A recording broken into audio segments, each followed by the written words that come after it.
Hi, my name is Richard Daigle. I'm a public affairs specialist with the U.S. Small Business Administration Office of Disaster Assistance.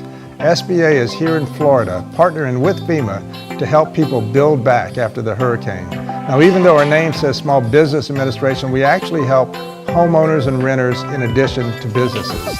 And the way it works is this, is that you may have gotten your FEMA grant and your insurance money, but those two things together, they're not enough to build you back all the way. And that's where the SBA disaster loan comes into play, because we can help fill in the gap to help you rebuild.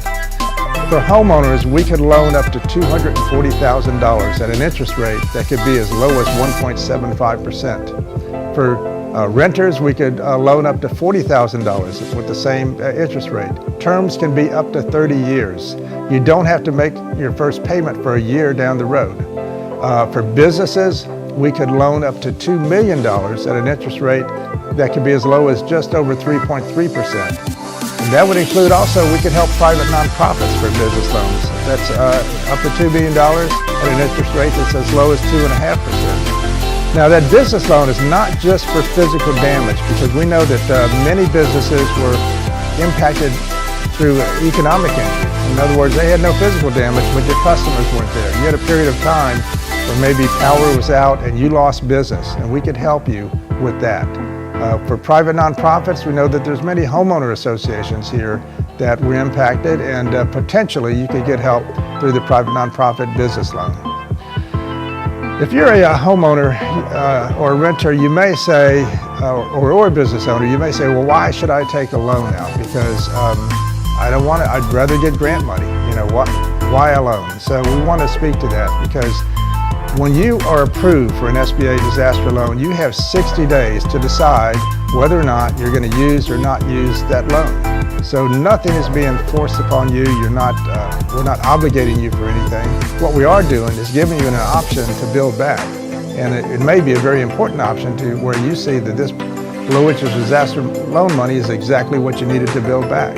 Now, if you're a homeowner or a renter, and we are unable to approve you, we actually automatically refer you back to FEMA, where you may get additional grant assistance. So we want you to take action on this. Make sure to get that application in. You don't have to wait for your insurance settlement. There's 3 different ways that you could access the SBA to apply for the disaster loan. And first, you could call our 800 number, which is 1-800-659-2955. That's 1-800-659-2955. You could actually apply online at sba.gov, that's www.sba.gov, or you could go to any disaster recovery center or business recovery center in the state of Florida and apply with talking to someone face-to-face who can help you through their computer, just make that application and kind of guide you through the application process. Any of the disaster recovery centers will have FEMA there, but also SBA. The deadline is November 24th, so there's no need to wait. We really want to make sure that if you've been referred to SBA, take action, get that application in to us as soon as possible, because the sooner you apply, the sooner we can potentially get you some disaster assistance. Thank you for taking time to listen to me, and I hope your recovery goes well.